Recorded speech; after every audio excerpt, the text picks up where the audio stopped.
Baik, selamat siang kepada seluruh undangan, terutama para rekan-rekan wartawan yang sangat kami sayangi. Terima kasih atas kehadiran dalam acara publikasi capaian kinerja penghapusan kemiskinan. Saya juga ingin menyapa para undangan lainnya selain para pembicara, perwakilan Sekretaris Kabinet, perwakilan penanaman modal madani, kemudian perwakilan dari TNP 2K, perwakilan Komisi Informasi Pusat, perwakilan Bakohumas Kemenkominfo, seluruh Sesdep dan Asdep Kedeputian 1 Kemenko PMK, dan kembali saya menyapa teman-teman para wartawan. Terima kasih atas kehadirannya. Hadir juga sebagai pembicara di hadapan Ibu Bapak. Pertama, Bapak Arief Budimanta, staf khusus Presiden Bidang Ekonomi. Kemudian Bapak Nunung Nuryartono, Deputi Bidang Koordinasi Peningkatan Kesejahteraan Sosial Kemenko PMK. Hadir pula Bapak Ateng Hartono, Deputi Bidang Statistik Sosial BPS RI. Dan hadir sebagai penanggap Bapak Suhartono dari Media Harian Kompas. Acara akan berlangsung santai saja, Ibu Bapak. Kita juga akan mendengarkan bagaimana capaian-capaian dan juga upaya yang telah dilakukan dan bagaimana ke depannya dalam upaya pemerintah dalam penekanan angka kemiskinan, terutama kemiskinan ekstrim. Untuk itu mari kita dengarkan paparan upaya kolaborasi bersama dalam pencapaian pengentasan kemiskinan di Indonesia serta tantangan-tantangan ke depannya. Akan dimulai dari Prof. Nunung, kami persilakan Prof. Terima kasih Mbak Amanda. Yang kami hormati Pak Arief Budimanta, staf khusus Presiden Bidang Ekonomi, Pak Ateng, Deputi Bidang Statistik Sosial BPS, teman-teman media, dan juga dari Harian Kompas yang menjadi penanggap. Sebagaimana tadi yang disampaikan oleh Bu Amanda, kami dari Kemenko PMK ingin memberikan update bahwa 4 bulan ke depan sesuai dengan amanat Inpres 4 2022 bahwa angka kemiskinan ekstrim 0%. Dan saya kira teman-teman media juga sudah mengikuti bersama, di mana Bapak Presiden menyampaikan pidato, baik di pidato kenegaraan tanggal 16 Agustus yang lalu, dan juga pada saat beliau menyampaikan nota RAPBN 2025. Ya, secara keseluruhan 0,83. Nanti Pak Ateng, Pak Arief Budimanta akan menjelaskan, karena beliau-beliau ini yang juga mengawal capaian angka kemiskinan ekstrim di Indonesia. Hal penting yang perlu kami sampaikan kepada teman-teman media bahwa dalam 2-3 minggu terakhir ini Bapak Menko langsung memimpin rapat koordinasi regional, baik regional 1 sampai dengan regional 5, yang tujuannya adalah untuk memastikan kembali di 4 bulan hingga bulan Desember untuk pelaksanaan Inpres 4 2022 di daerah juga betul-betul bisa kembali bersama-sama bersinergi dengan seluruh program yang ada di kementerian lembaga di tingkat pusat. Ada beberapa catatan penting yang perlu juga kami sampaikan, bahwa upaya-upaya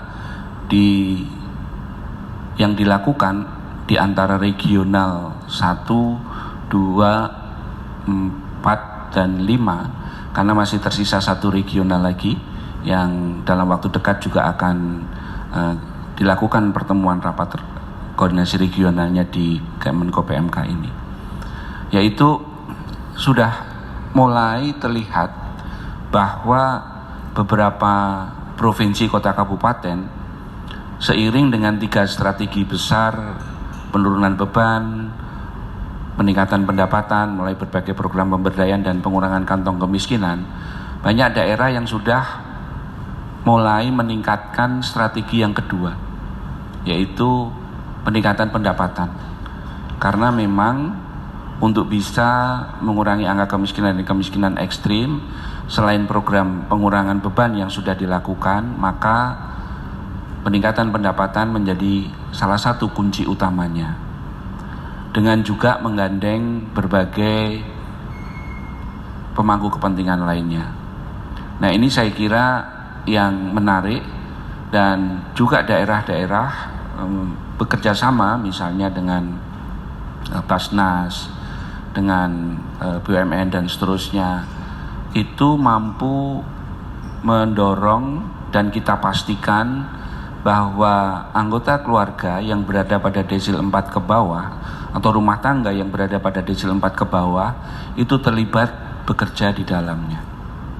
Nah, ini hal yang perlu teman-teman media tahu. Yang kedua juga yang tidak kalah pentingnya, pada saat rakor kami mendorong, karena setiap tahun akan ada insentif fiskal yang diberikan oleh pemerintah pusat kepada daerah yang memiliki kinerja baik di dalam penanganan kemiskinan ekstrim. Dan mudah-mudahan insentif fiskal ini bisa digulirkan pada September, sehingga daerah memiliki waktu yang cukup untuk memanfaatkan insentif fiskal yang diberikan oleh pemerintah pusat karena daerah berkinerja baik. Nah, ini saya kira juga harus kita kawal nantinya, bahwa dana insentif fiskal itu betul-betul digunakan juga ke dalam penanganan kemiskinan ekstrim hingga akhir tahun. Oleh karenanya juga kami menyampaikan bahwa Menko secara langsung menyampaikan bahwa penggunaan dari dana insentif fiskal digunakan untuk kegiatan-kegiatan yang sifatnya langsung menangani, terutama juga untuk pemberdayaan meningkatkan pendapatan. Nah, sinergi pemerintah pusat daerah terutama untuk penanganan kantong-kantong kemiskinan, di mana Kementerian PUPR memiliki peran yang sangat besar, maka kami juga mendorong apa-apa yang sudah dilakukan pemerintah pusat di kantong-kantong kemiskinan yang teridentifikasi, itu ada program complementarity-nya dari daerah. Satu hal yang kita gunakan agar complementarity terjadi, kami dari Kemenko PMK bersama-sama dengan Badan Informasi Geospasial memetakan itu, memetakan titik-titik hotspotnya di mana, kemudian complementarity programnya seperti apa, pusat melakukan apa, provinsi dan daerah. Nah, dengan mekanisme yang berjalan selama ini dan akan lebih kita intensifkan selama 4 bulan ke depan, mudah-mudahan target Inpres 4 2022 bisa tercapai. Jadi itu beberapa highlight yang perlu kami sampaikan, dan rakor betul-betul sangat efektif karena dihadiri oleh kepala daerah tingkat 1 dan tingkat 2 Bupati Wali Kota, atau yang mewakili paling tidak ada TKPKD, Tim Koordinasi Penanggulangan Kemiskinan Daerah yang bersama-sama. Saya kira itu Mbak Amanda sebagai pemantik diskusi sebelum nanti kita bisa berdiskusi lebih lanjut. Terima kasih. Ya, terima kasih Prof. Berikutnya kita akan mendengarkan paparan dari Bapak Ateng dari BPS. Kita akan mendengarkan angka-angka dan bagaimana perkembangannya. Kami persilakan Pak.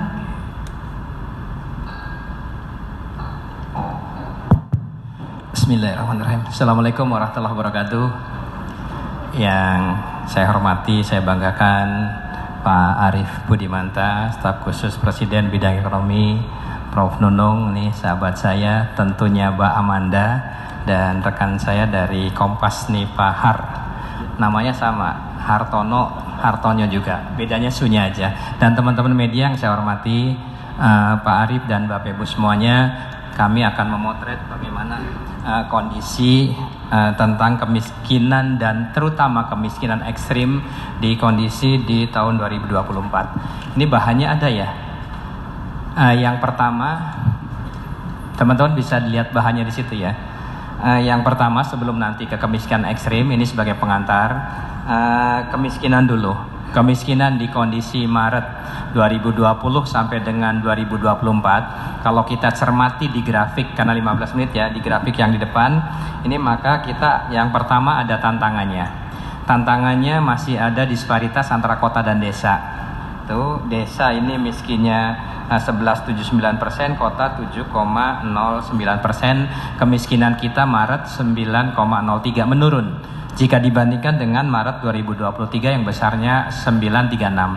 Tantangan keduanya, kalau kita cermati angka berdasarkan di provinsinya, itu walaupun kemiskinan kita 9,03, tetapi masih ada provinsi itu yang kemiskinannya di atas 10%. Nah, di grafik yang sebelahnya, yang 10 sampai dengan 14% ada 11 provinsi. Kemudian 15-19% ada 5 provinsi, bahkan ada yang di atas 20%. Itu ada 3 provinsi. Ini tantangan secara globalnya. Kemudian yang kedua, kalau kita cermati berdasarkan pulaunya di Indonesia, next di grafik berikutnya, maka teman-teman media ya, kita cermati kalau dilihat dari besarnya banyaknya penduduk miskin itu sebagian besar 52,49% di Jawa, di Sumatera 2201. Kontribusinya di Jawa itu 13,24, di Sumatera 15,55. Tetapi kalau kita lihat bagaimana persentasenya kontribusi yang miskin terhadap jumlah penduduk miskinnya, ini maka yang banyak itu di Papua, ya, Maluku dan Papua. Itu di tahun 2024 19,39%. Ya, di Maluku dan Papua kategorinya miskin. Kali lagi, kalau kita lihat banyaknya ada di Jawa dan Sumatera. Tetapi kalau lihat di masing-masing, ini di Maluku dan Papua besar. Di Sulawesi 9,59, kemudian di Bali dan Nusa Tenggara 12,72. Jadi kalau penanggulangannya otomatis melihat dua sisi. Yang pertama banyaknya di masing-masing pulau dan provinsi, yang kedua kontribusinya. Next, kemudian ini datanya menurut provinsi, ada 20 provinsi yang masih berada di atas nasional dan sisanya itu bawah nasional. Next, kemudian ini yang tadi disebutkan Pak Nunung, bagaimana kondisi kemiskinan. Bapak Ibu, di dalam Impres 4 2022 BPS itu diamanahkan bagaimana melakukan evaluasi terhadap perkembangan kemiskinan ekstrim di situ. Jadi ada miskin, kemudian ada miskin ekstrim. Perbedaannya, kalau yang miskin berdasarkan penghitungannya basic need, kalau yang miskin ekstrim itu berdasarkan konsep di Bank Dunia, yaitu 1,9 US paritas daya beli. Nah, next, kalau ini nanti untuk kabupaten kota, next angkanya aja, angkanya next. Nah, ini teman-teman media, kalau kita cermati antara kemiskinan ekstrim. Nah, kemiskinan ekstrim jauh mengalami penurunannya. Bahkan di 2014 yang lalu kemiskinan ekstrim 6,18, sekarang menjadi 0,83. Kalau kemiskinan 11,25 menjadi 9,3. Jadi kemiskinan ekstrim jauh slope-nya itu mengalami penurunan. Walaupun demikian, kalau kita lihat di angka provinsinya, itu walau nasional sudah 0,83, tetapi tantangannya ada 9 provinsi yaitu miskin ekstrimnya pada rank 1 sampai dengan 5. Ada 4 provinsi yaitu Papua Barat Daya, Papua Tengah, dan Papua Pegunungan yang miskin ekstrimnya itu masih di atas 5%. Next. Nah, ini bagaimana teman-teman silakan mencermati provinsi mana yang penurunannya relatif cepat di masing-masing pulau. Di Kalimantan yang nurun lebih cepat 2024 banding 2023 Kalimantan Barat. Di Sumatera itu Bengkulu. Di Jawa ini Banten, di Maluku itu di Maluku dan Papua Maluku, dan Bali Nusa Tenggara di Bali itu. Next juga, ini silakan masing-masing berprovinsinya perbandingannya. Nah, next. Nah, ini silakan teman-teman. Ini miskin ekstrim menurut provinsinya. Ada 15 provinsi yang masih di atas nasional, 23 provinsi di bawah nasional. Nah, next. Langsung ke halaman 13. Ini angkanya silakan. Nah, bagaimana sih pada saat menanggulangi kemiskinan ekstrim berdasarkan karakternya? Karakter yang pertama, teman-teman media, yang miskin ekstrim ini miskin paling bawah ya. Saudara kita itu yang kurang beruntung karena paling bawah sekali batasnya. Ini sebagian besar itu hampir 87% ya, pendidikannya rendah. SD 41%, 42, tidak tamat SD 30, SMP 16,01. Jadi pendidikan rendah. Kemudian bagaimana dari sisi modal manusianya? Yang miskin ekstrim ternyata rata-rata lama sekolahnya itu hanya 5,66. Artinya dia kurang dari SD pendidikannya. Kemudian dari sisi umurnya juga relatif sudah sudah berumur, yaitu 53,24 tahun rata-rata umurnya kepala rumah tangga yang miskin ekstrim di situ. Ya mirip-mirip dengan saya sudah hampir 56, kemudian banyak ART juga banyak, itu 4 sampai 5. Nah, harapannya rekomendasinya tentunya kualitas modal manusia agar memutuskan mata rantai kemiskinan. Next, kemudian yang kedua, kalau kita lihat lapangan pekerjaannya, masih ada yang miskin ekstrim itu menganggur 7,51%, masih ada yang banyak bekerja 52,00, tapi yang bekerjanya inilah kenapa dia miskin, karena lapangan pekerjaannya itu tidak bisa untuk mendorong untuk yang tadi pendapatan di rumah tangga atau keluarganya. Karena itu rekomendasinya harapannya yang bekerja ini bisa untuk meningkatkan skala usaha, kualitas pekerjaannya, dan kebijakan buruh. Yang menganggur tentunya memberi akses kepada aktivitas ekonomi yang tadi bukan angkatan kerja. Jadi di dalam ketenagakerjaan ada angkatan kerja, ada bukan angkatan kerja. Sebagian bukan angkatan kerja itu anak-anak yang usia sekolah. Harapannya penduduk yang kategorinya miskin ekstrim, anak-anaknya yang usia sekolah, mudah-mudahan ini akan semakin ditingkatkan pendidikannya, sehingga akan bisa untuk memutus mata rantai tadi yang anak-anak kita tidak ke miskin ekstrim kembali dengan ada beasiswa dan sebagainya. Itu yang karakter. Kemudian karakteristik yang berikutnya, kalau kita lihat lapangan usahanya, ternyata miskin ekstrim itu next sebagian besar, hampir setengahnya miskin ekstrim bekerja di lapangan pertanian. Karena itu prioritas utama otomatis di lapangan pertanian. Bagaimana profil di pertanian itu sendiri? Pertanian sebagian besar pekerja keluarga. Juga ada yang berusaha dibantu buruh tidak tetap dibayar. Artinya dia bekerja di keluarganya tidak dibayar. Ini yang paling besar sekali. Kemudian juga di industri masih ada. Industri pengolahan terutama masih ada buruh. Otomatis kalau buruh ya bagaimana upah buruh untuk ditingkatannya. Kemudian di konstruksi sebagian besar hampir 50%. Yang miskin ekstrim itu statusnya dia sebagai guru dan pekerja bebas. Pekerja bebas ini masih cukup lumayan besar, teman-teman media. 52,43% ya yang terserap di lapangan konstruksi atau 904% dari miskin ekstrim itu di statusnya pekerja bebas. Kalau pekerja bebas ini sangat labil sekali. Kemudian bagaimana kebijakannya, ya otomatis harapannya ini dapat sesuai dengan karakteristiknya, wilayah mana pertanian, wilayah yang perkotaan dan sebagainya. Kemudian next, nah ini yang paling penting juga, kalau kita pilahkan yang miskin ekstrim ini menjadi dua. Yang pertama anggota rumah tangga tunggal atau satu orang saja anggota rumah tangganya. Yang kedua di atas satu. Ternyata yang tunggal ini lansia 71 atau 72 tahun. Yang anggota rumah tangga tunggal kategorinya miskin ekstrim, dia itu lansia. Yang spesifiknya lagi, lansia itu sebagian besar atau 91%-nya perempuan. Jadi mohon maaf bapak-bapak medianya, yang bikin es krim bagi bapak-bapak itu cepat mati katanya. Yang ibu-ibunya itu kasihan, dia miskin ekstrim perempuan 91% dan tidak bekerja sebagian besar itu 91%. Artinya ini tentunya otomatis negara hadir untuk program perlindungan sosial lansia. Nah, bagaimana yang anggota rumah tangganya itu di atas 1 atau 2 ke atas? Itu masih ya sebagian besar di lapangan pertanian. Kemudian pekerja informal itu 71%. Inilah yang labil. Kemudian juga dari sisi bangunan rumahnya itu masih tidak memiliki toilet, itu masih cukup ada ya. Itu lumayan sekitar hampir 10%.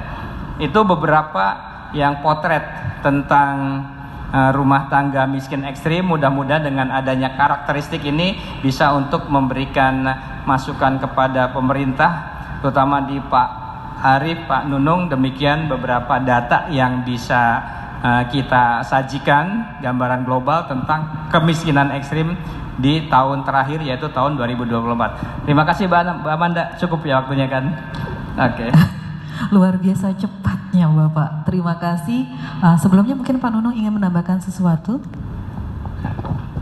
Ya, terima kasih Mbak Amanda. Teman-teman media, jadi di dalam Inpres 4 2022 yang kemudian turunannya beberapa Permenko untuk mengakselerasi sekaligus untuk menjalankan instruksi Inpres 4 2022 ada Satgas.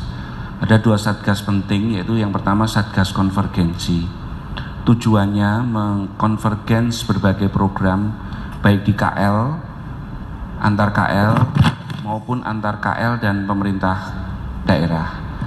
Ketua Satgas Pak Arif Budimanta, kemudian sekretarisnya wakilnya Pak Sesmenko, dan kami sebagai sekretaris.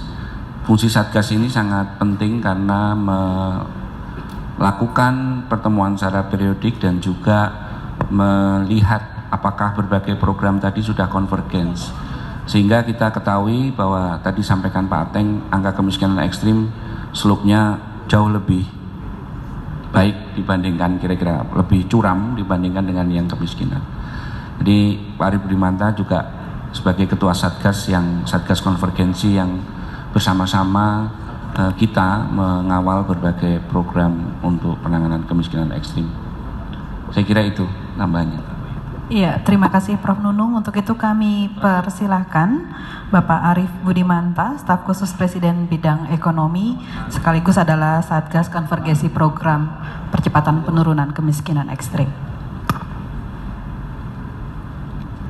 Karena sebelumnya juga kita sudah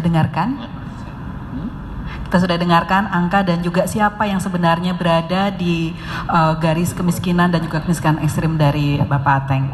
Kami persilakan Bapak. Terima kasih Mbak Amanda, Pak Nunung, Pak Ateng, Mas Suhartono, dan Ibu Bapak sekalian. Selamat siang, Assalamualaikum warahmatullahi wabarakatuh. Yang pertama, memang ini diawali dari arahan Bapak Presiden di awal Maret tahun 2020 di dalam sidang kabinet yang secara khusus membahas mengenai strategi pengentasan kemiskinan, di mana dalam rapat tersebut Bapak Presiden menginstruksikan kepada seluruh jajarannya agar kemudian kemiskinan ekstrim sesuai dengan mandat dari SDGs, Komitmen Indonesia, ya, Sustainable Development Goals ataupun tujuan pembangunan berkelanjutan, agar zero poverty itu dapat dicapai bukan di tahun 2030 tapi di tahun 2024. Setidaknya lebih dari 3 kali secara khusus pemerintah dipimpin langsung oleh Bapak Presiden membahas mengenai arahan, capaian, monitoring serta evaluasi dari program ya penghapusan kemiskinan ekstrim tadi. Selain juga memang menjadi beberapa kebijakan, salah satunya tentu melalui kebijakan tadi yang disampaikan oleh Pak Nunung, Instruksi Presiden nomor 4 tahun 2022, yang kemudian turunannya masuk ke beberapa kebijakan yang lebih teknis, ya, baik itu yang terkait dengan peraturan Menteri Keuangan, kebijakan perimbangan keuangan pusat dan daerah, yang dimana daerah dimintakan untuk mengalokasikan anggaran dengan tujuan untuk penghapusan kemiskinan ekstrim. Begitu juga ada peraturan Menteri Dalam Negeri, Instruksi Menteri Dalam Negeri, yang secara khusus meminta kepada pemerintah daerah bersama dengan DPRD untuk menganggarkan dan memprogramkan penghapusan kemiskinan ekstrim ini dalam peraturan daerah yang berlandaskan APBD yang berlandaskan peraturan daerah, maupun sampai di tingkat desa yang diikutin juga dengan kebijakan pada tingkat yang dikeluarkan oleh Kementerian Desa untuk itu, gitu ya. Nah, selain itu dengan berkembangnya dan berakhirnya masa jabatan di beberapa pemerintah daerah tingkat gubernur maupun di tingkat kabupaten kota, maka instruksi Presiden juga kepada jajarannya termasuk kepada Menteri Dalam Negeri agar kemudian program penghapusan kemiskinan ekstrim ini menjadi salah satu indikator kinerja dalam melakukan proses evaluasi dan monitoring dari pejabat-pejabat di pemerintah daerah di tingkat provinsi, kabupaten, dan kota. Selain memang yang terkait dengan kemiskinan ekstrim, ada soal stunting dan juga yang terkait dengan inflasi. Karena inflasi sangat terkait erat dengan aspek beban pengeluaran dalam masyarakat yang masuk dalam golongan miskin ekstrim. Nah, selain itu tadi yang disampaikan oleh Pak Nunung, tentu Satgas ya yang terdiri dari koordinasi lintas kementerian lembaga termasuk badan usaha milik negara ataupun badan usaha milik swasta, termasuk kelompok-kelompok masyarakat bersama-sama. Jadi prinsip dalam program penghapusan kemiskinan ekstrim ini adalah kolaboratif, gotong royong. Di sini hadir PNM juga memiliki peran yang strategis khususnya dalam program mengaktifasi peningkatan pendapatan. Selain memang program dari pemerintah untuk mengurangi beban pengeluaran melalui perlindungan sosial. Selain itu juga ada yang ketiga, tentu adalah perbaikan infrastruktur di wilayah-wilayah yang termasuk kategori miskin ataupun merupakan kantong-kantong kemiskinan, terutama infrastruktur dasar ya, infrastruktur dasar di lingkungan permukiman, air, kemudian mobilitas, transportasi termasuk jalan dan jembatan, dan mungkin juga termasuk dengan rumah tangga sasaran dari kelompok miskin ekstrim itu juga dilakukan perbaikan, misalnya perbaikan perumahan baik yang dilakukan melalui intervensi Kementerian Sosial maupun oleh Kementerian Pekerjaan Umum dan Perumahan Rakyat. Nah, itu secara umum yang dilakukan oleh pemerintah secara kolaboratif bersama-sama.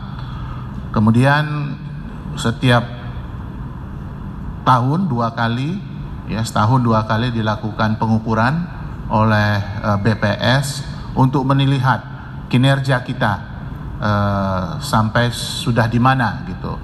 Nah, tentu alhamdulillah bahwa sampai dengan posisi Maret 2024 tadi sudah disampaikan oleh Pak Ateng untuk kemiskinan ekstrim dengan standar lama ini ya sebenarnya, ketika kemudian SDGs itu dimunculkan sekitar 1,9 USD, posisi kita sudah mencapai 0,8, 1,9 USD purchasing power parity. Yang terbaru itu adalah 2,15 ya. 2,15 pun dari hasil pengukuran dari BPS telah dilakukan proses konversi, itu tingkat penurunannya juga signifikan, itu sekitar 1,44 ya, 1,44%. Artinya apa? Kalau kemudian standar dari Bank Dunia mengatakan suatu negara dikatakan memiliki keberhasilan dalam menurunkan tingkat ekstrim itu apabila tingkat kemiskinan ekstrimnya itu sudah berada di bawah 1,5. Jadi pada level 1,9 ataupun 2,15 pun tingkat kemiskinan ekstrim kita itu berada pada di bawah standar yang ditentukan oleh Bank Dunia. Jadi relatif sudah sangat rendah ya, sangat rendah. Relatif sudah sangat rendah. Kalau kita lihat secara koherensi data, karena yang kita pakai memang 1,9 agar bisa diperbandingkan data awal sampai dengan data akhir selama 1 dekade ini, tingkat penurunan memang signifikan. Nah, yang kedua tentu profil dari kemiskinan ekstrim tadi ini seperti yang disampaikan oleh Pak Ateng, tantangannya adalah agar program ini menjadi sustainable. Ya, kita berharap bahwa sekarang 0,8, nanti dilakukan proses pengukuran bulan depan diharapkan turun, di bulan Maret tahun 2024 kita harapkan lebih turun lagi. Jadi ada aspek sustainability. Tetapi dari sisi profiling masyarakat ataupun golongan yang termasuk dalam kemiskinan ekstrim ini, kalau bisa dilihat di data tadi disampaikan oleh Pak Ateng, nanti mungkin tolong diperbaiki ini karena hitungan kita ya.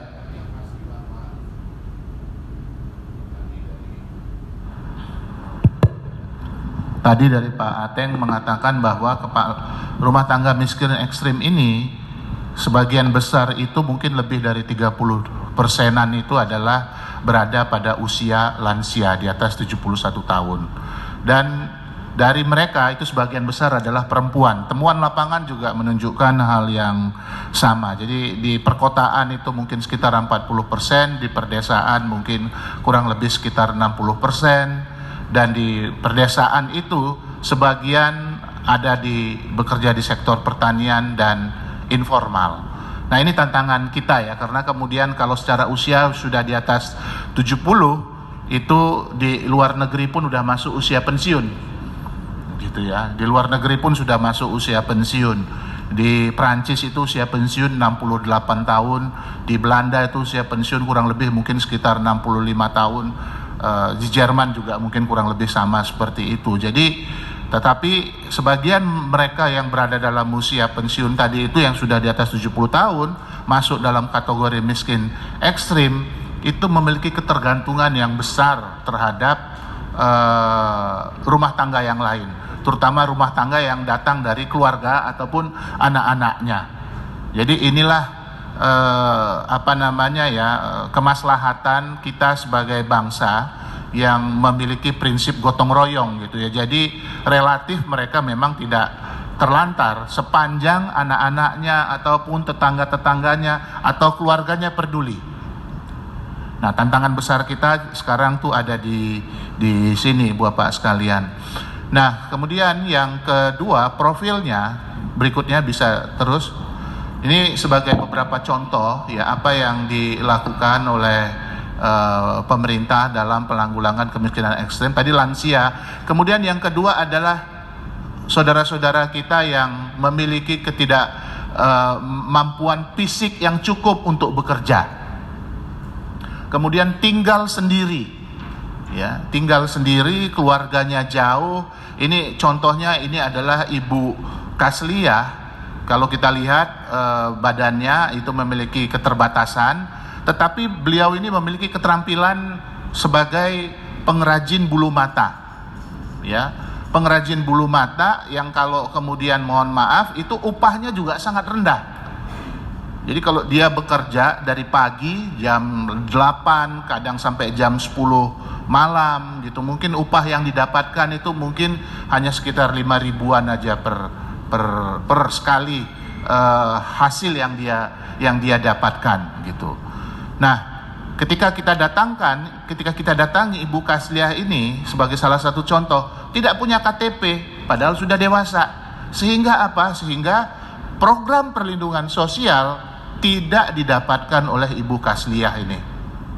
Maka kemudian negara bersama-sama dengan teman Kemenko PMK, Kementerian Dalam Negeri segera mengurus tanda identitas kependudukan dari Ibu Kasliah ini, sehingga kemudian dia yang tadinya hidup dari ketergantungan tetangga-tetangga dan keluarga dekatnya yang ada di rumahnya ini, kemudian dengan adanya kepemilikan identitas penduduk, maka kemudian mendapatkan PKH, BPNT maupun yang terkait dengan yang lain-lain. Jadi memang program penghapusan kemiskinan ekstrim ini dimulai dengan pendataan gitu, yang kemudian menjadi data P3KE. Ini adalah bagian daripada kita melakukan verifikasi pendataan.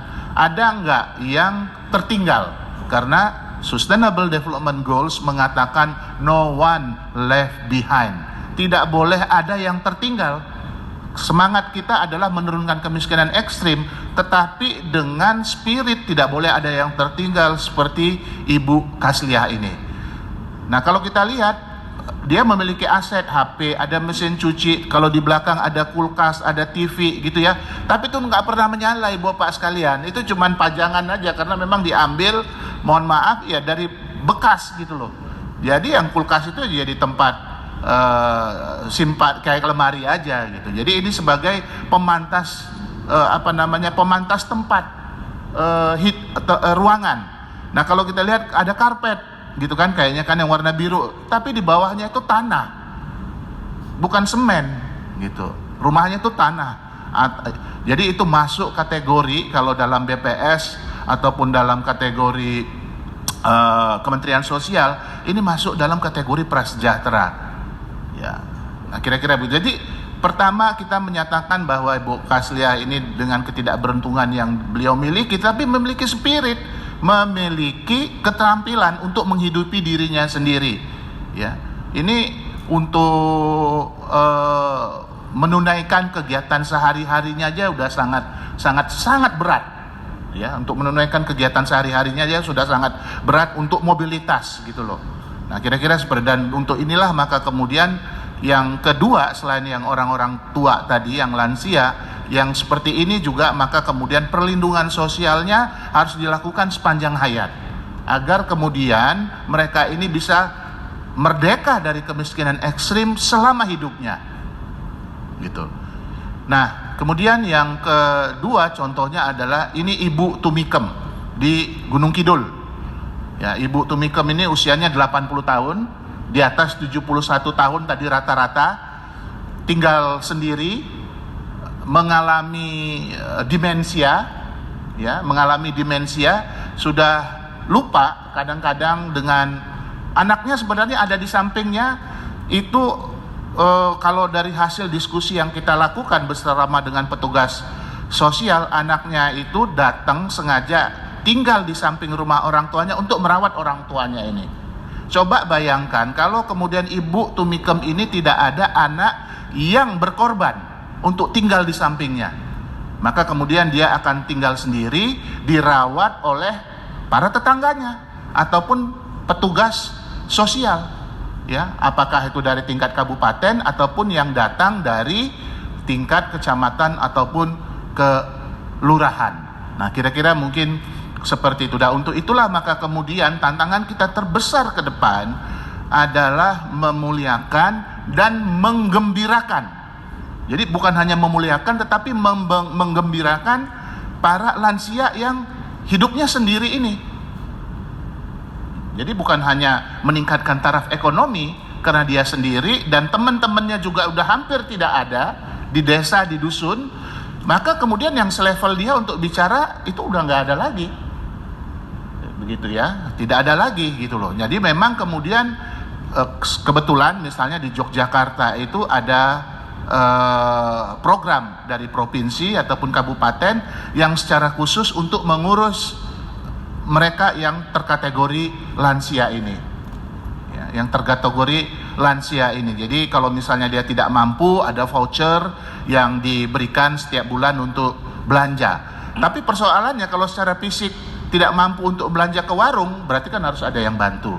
Tapi bukan itu saja yang paling penting. Yang penting itu adalah kebahagiaan batin, karena mereka ini tinggal sendiri. Nah, kebahagiaan batin inilah yang kemudian ada petugas ataupun paguyuban yang melakukan semacam konseling, ya, mengajak beliau cerita sebulan sekali. Tapi kalau dari penglihatan kami sebenarnya sebulan sekali itu nggak cukup, kurang sebulan sekali itu, minimal seminggu 2 atau 3 kali, sehingga beliau ini ya bisa hidup jiwanya. Nah, kira-kira seperti itu ya, bisa hidup jiwanya. Ini misalnya tadi yang profil yang terkait dengan mereka yang terkategori lansia, dan ini karena harus diurus terus. Kenapa kemudian menjadi program ini menjadi penting untuk dilanjutkan gitu loh, kira-kira seperti itu. Kemudian yang ketiga, nah ini yang berhasil melakukan proses graduasi.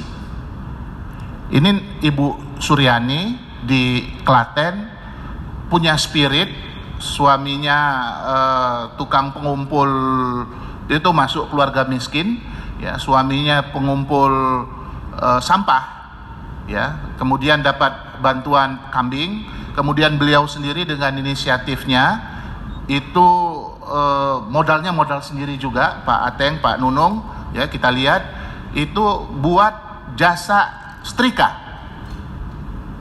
Jadi sederhana, buat jasa setrika, kemudian gimana menawarkan jasa setrikanya itu? Ya dia bilang nggak orang datang, atau kemudian dia tawarkan pakai WA. Tetapi penghasilannya ini nggak banyak juga gitu loh. Ya 150.000 seminggu, itu juga paling hebat. 150.000 seminggu, belum dipotong untuk ngurusin bayar listrik, biaya kehidupan sehari-hari, beli pewangi dalam konteks setrikaan itu, dan seterusnya. Jadi beliau yang nyetrika, kemudian bapaknya yang kemudian mengantarkan hasil setrikaan itu ke pelanggan-pelanggan yang ada di wilayah kampung dan desanya. Jadi ini juga menunjukkan bahwa yang namanya tingkat kemiskinan ekstrim ataupun mereka yang tergolong profil masuk dalam kemiskinan ekstrim memiliki keberdayaan ekonomi. Ya, memiliki keberdayaan ekonomi, begitu kemudian diberikan program yang terkait dengan peningkatan pendapatan tadi itu, maka otomatis dia mentas. Tetapi dia mentasnya ini kita harapkan memang kemudian bisa berlangsung secara terus-menerus, karena seperti Ibu Suryani ini untuk kehidupan yang layak, yang decent life, ya, dia masih disupport sama anaknya yang menjadi buruh di Tangerang. Menjadi buruh di Tangerang yang sehat gitulah ya, kira-kira seperti itu gitu. Jadi dia tinggal berdua dengan suaminya, kemudian ya kalau ada kesulitan anaknya support dia, mengirimkan sebagian dari penghasilan daripada anaknya itu untuk menghidupi ibu dan bapaknya. Tapi kalau bayangkan kalau kemudian beliau tidak punya inisiatif untuk bekerja membantu suami, kan kira-kira begitu. Jadi ini suami istri bekerja, disupport lagi oleh anak agar kemudian bisa decent life. Kambing ini jadi tabungan, bukan menjadi pendapatan sehari-hari. Jadi kalau nggak ada uang, mungkin dipelihara 8 bulan menjelang Idul Adha, dijual. Kalau kemudian perlu untuk kebutuhan yang sifatnya mendesak, ya dijual juga. Walaupun kemudian mungkin umurnya belum mencapai ataupun Idul Adha-nya belum ada gitu loh. Kira-kira seperti itu. Jadi ini bukan untuk penghasilan yang sifatnya harian. Ini kita bayangkan aja, kambing minimal kalau untuk kurban umurnya 2 tahun.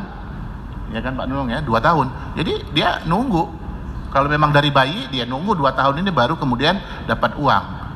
Dan selama 2 tahun harus memberi makan. Jadi makanya kemudian sehari-hari penghasilannya dari mengumpulkan sampah, dipisah, kemudian dijual dan disupport oleh ibu ini gitu. Nah, Ibu Bapak sekalian, inilah profil ya dari program penghapusan kemiskinan ekstrim yang dilakukan dengan pendekatan 3 intervensi. Yang pertama adalah perlindungan sosial, termasuk perlindungan sosial yang kita harapkan sepanjang hayat bagi keluarga-keluarga miskin yang lansia, ya, yang tinggal sendiri, kemudian yang disabel, yang memiliki keterbatasan fisik, ya, yang memiliki keterbatasan fisik.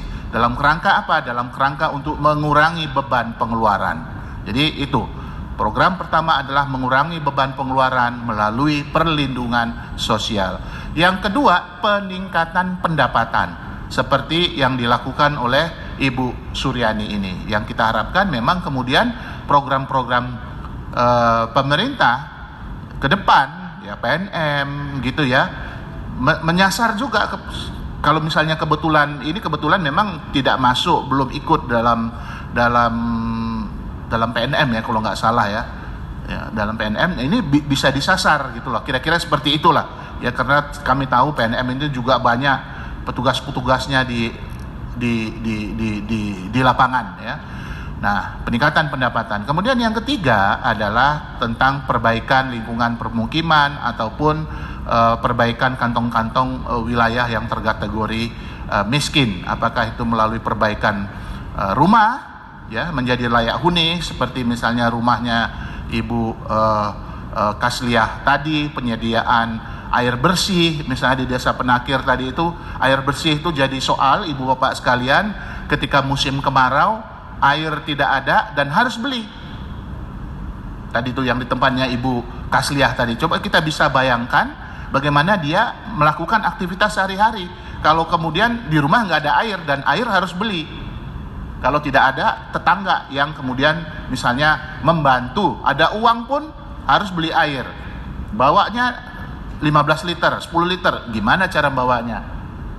Gitu. Nah, kira-kira kan begitu. Belum lagi misalnya tempatnya di lokasi-lokasi tertentu yang belum tentu dekat dengan rumahnya. Jadi memang sekali lagi program ini perlu dilakukan secara gotong royong.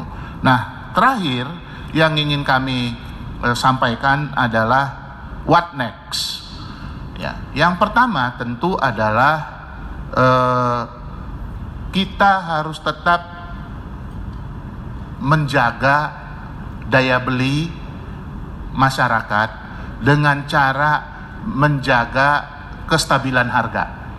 Karena lebih dari 70% pengeluaran dari orang kelompok miskin ekstrim ini dipergunakan untuk konsumsi makanan. Jadi yang harga bergejolak, harga beras, harga cabai, harga minyak goreng, itu misalnya seperti lauk pauk itu harus tetap dijaga kestabilannya. Karena begitu bergejolak dia langsung shocking karena pengeluarannya sangat terbatas. Ya. Kemudian dan kita tahu juga bahwa yang namanya konsumsi rumah tangga itu adalah prime mover terhadap pertumbuhan ekonomi. Masih 54 ya. Nah, kurang lebih sekitar 54% saat ini. Gitu. Ya. Itu yang pertama. Nah, kemudian yang kedua, yang terakhir yang perlu kita perhatikan adalah selain menjaga inflasi tadi itu intervensi sosial dalam kerangka untuk masuk kepada level peningkatan pendapatan melalui decent job, melalui upah. Kenapa?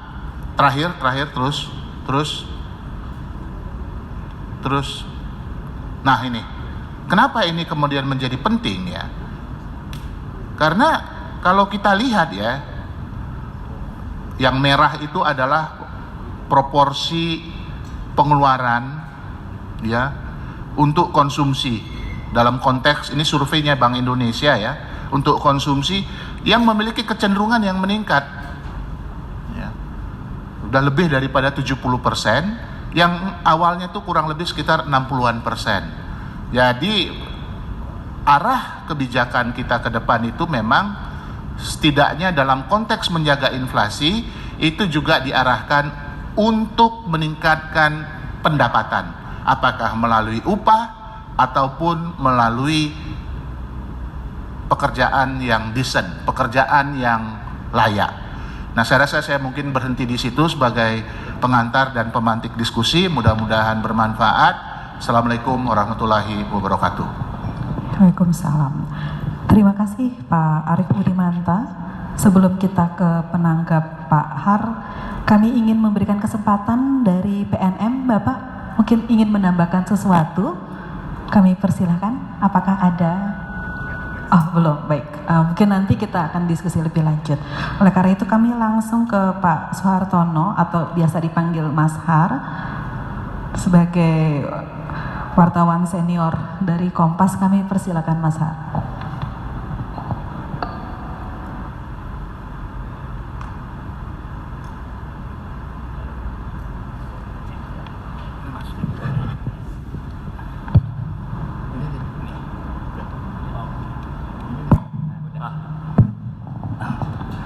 Makasih. Selamat siang Mbak Amanda, Pak Ateng, Mas Arief, dan Pak Ateng, Pak Nunung ya, sorry, ketuker.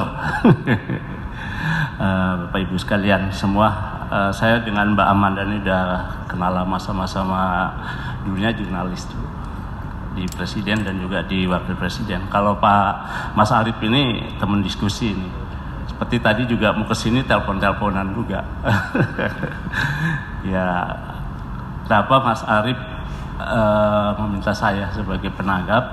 Ya karena ingin ada tanggapan dari jurnalis yang mungkin bisa keluar dari ya data-data, dari konsep, maupun dari apa yang sudah dilakukan selama ini. Saya baru 2 hari kemarin dihubungi oleh Bu Mega untuk menjadi penanggap, jadi saya pikir saya tidak menyiapkan data seperti bapak-bapak semua, tapi saya ada catatan-catatan yang sudah saya siapkan dan juga data-data yang baru saja saya dapatkan. Yang pertama ini menarik dari cerita Mas Arief nih. Jadi saya punya pengalaman sedikit. Mas Arief itu kalau mau melakukan langsung pemberdayaan di tengah masyarakat, di antara lain ke Jawa Tengah, selalu kontak Kompas. Siapa teman di sana yang Jogja? Oh ya, nanti kita cari, kita hubungi. Nah, beberapa kali hal itu dilakukan oleh Mas Arief. Jadi ini kayak Mas Arief nih mengikuti arahannya Pak Jokowi nih, langsung mendekat kepada publik, kepada masyarakat ya. Apa yang harus dirasakan dan diterima. Jadi betul kalau Pak Arief tadi bilang mereka sudah miskin, yang harus dilakukan adalah membahagiakan mereka dan juga memuliakan mereka. Karena mereka tidak akan bisa lepas begitu saja dengan waktu 5-10 tahun, 15 tahun. Bahkan mungkin 20 tahun kalau tidak ada mobilitas vertikal yang mereka bisa lakukan, baik dari dirinya sendiri maupun keluarganya. Mereka akan terus menjadi kemiskinan yang laten ya, kalau saya bilang itu. Jadi apa yang sudah dilakukan oleh Mas Arief untuk contoh-contoh Ibu Kasliah, Ibu Tumikem, dan Ibu Suryani, ini yang menurut saya adalah harus juga dilakukan pada masa mendatang, dan juga oleh kementerian, bukan oleh staf khusus presiden. Jadi kementerian supaya masuk ke publik, membahagiakan mereka dan memuliakan mereka, dan juga dari situ bisa mengetahui apa yang dirasakan oleh mereka. Jadi bukan sekedar menemui kelompok kemiskinan, tapi juga bisa mengangkat mereka. Karena dari kisah ini bisa publik mengetahui hal-hal apa yang terjadi. Misalnya apa yang dilakukan oleh Ibu Kasliah ini luar biasa sekali. Udah salah satu anggota yang mengalami itu kekurangan tubuh, tapi dia mempunyai kemampuan, semangat. Jadi mungkin catatan yang bisa didapat oleh bapak-bapak di sini, termasuk Mbak Amanda di TNP 2K ini adalah memuliakan mereka, membahagiakan mereka. Itu yang harus dilakukan. Selain juga langkah-langkah yang kita tidak boleh terjebak pada angka-angka, teori-teori maupun konsep-konsep. Saya sangat salut dengan teori-teori itu, karena memang periode mulai dari periode Bung Karno sampai Pak Harto dan sekarang kita bisa di bawah 1 digit angka kemiskinan, itu luar biasa. Waktu periode, kalau tidak salah periodenya Pak JK ya, ketika angka penurunan kemiskinan itu mencapai di bawah 1 digit. Jadi itu satu capaian prestasi ya yang sudah dilakukan. Nah, yang kedua, saya tadi pagi itu sempat membaca ada laporan dari majalah Pediatrik ya, yang dikeluarkan oleh American Academy Pediatric volume 137, terbitan keempat pada April 2016. Amerika saja sudah mengalami 40% kelompok masyarakat yang dianggap kekurangan gizi dan mengalami kemiskinan. Jadi itu dampaknya luar biasa. Dampaknya bukan hanya kepada kesehatan dan pertumbuhan perkembangan kesehatan, tapi juga pada prestasi yang rendah, kecerdasan, dan juga pada perilaku, dan yang terakhir adalah emosional yang juga lebih besar dibanding orang-orang yang ekonominya berkecukupan. Dan kalau melihat dampak itu, saya membaca juga laporan World Population Review tahun 2022, 2023 sampai 2004 yang terakhir. Kemampuan kecerdasan kita, intelijensi kuantin kita itu nggak pernah bergeser dari 78,49. Kita di angka 126, 129 atau 130 dari 197 negara di dunia. Kalau di Asia Tenggara kita levelnya sama dengan Timor Leste dan Jepang yang tertinggi, Singapura yang tertinggi di Asia Tenggara, tapi Indonesia di bawah atau di atasnya Timor Leste. Jadi ini dampak dari kemiskinan yang laten yang kita alami, sehingga kecerdasan kita sangat di level bawah. Memang ada yang di bawah lagi di negara-negara Afrika sampai 46%. Tapi Indonesia yang sudah merdeka 79 tahun, ironis kalau masih memiliki tingkat kecerdasan di bawah rata-rata kemampuan negara ASEAN. Jadi ini tantangan yang mesti harus dilakukan dan diterobos oleh bapak-bapak dan juga dilanjutkan oleh pemerintahan berikutnya. Dan saya senang setelah tadi diskusi juga dengan Mas Arief bahwa tinggal 3 bulan lagi berakhirnya periodenya Pak Jokowi, angka kemiskinan ekstrim kita itu di bawah 1%, 0,83. Dan Pak Muhadjir dalam keterangan persnya kemarin saya ikuti, beliau bilang sulit untuk mencapai 0% seperti yang diharapkan Pak Jokowi. Tapi 0,5 atau 0,7% aja itu sudah cukup baik sekali buat kita, karena data PBB adalah 1,9 ya yang standarnya, dan kita bisa menembus sampai 0,83 dan nanti mungkin Maret 2024 2025 ya angka kita mungkin udah September ini sih. Oke, jadi itu kira-kira berapa, Pak Ateng? Belum tahu ya, belum diukur lagi ya oleh BPS ya. Tapi harapan kita mungkin syukur kalau di akhir eranya Pak Jokowi sudah mendekati 0,5% ya Pak ya. Harapannya begitu ya, angka kemiskinan ekstrim. Kebijakan-kebijakannya itu Pak. Ya, dengan terobosan-terobosan itu. Nah, apalagi nanti kalau masuk ke eranya Pak Prabowo ya, target kemiskinan secara absolut itu adalah 5%, dan sebelumnya sekarang tercatat 9,3%. Jadi ini tantangan, dan saya optimis pemerintahan yang baru dengan dukungan bapak-bapak, dengan terobosan regulasi maupun dengan program-program yang betul konkret di lapangan, itu bisa mengurangi bahkan bisa mencapai target dari yang diharapkan oleh Pak Jokowi. Memang target kita ada yang bilang Pak Jokowi ngasih target ini sulit dan tidak mungkin tercapai, apalagi Pak Wapres yang diberi target melalui koordinasi untuk ke TNP 2K 0%. Jadi kita bercanda sama staf-staf deputinya Pak Wapres itu, memang jangan-jangan Bapak memang dikasih target yang tidak mungkin bisa tercapai ini. Dan betul kalau dilihat target-target yang dilakukan di Setwapres memang belum ada yang tercapai satu target itu. Event termasuk kemiskinan ekstrim, karena akhir Oktober masih 0,5, belum 0 bulat ya Pak ya capaian itu. Tapi kita tetap harus optimis, semoga apa yang sudah dikerjakan bapak-bapak ini memang punya hasil dan memberikan dampak dan manfaat yang berguna. Sementara itu Mbak Amanda, kalau kelebihan maaf waktunya 10 menit.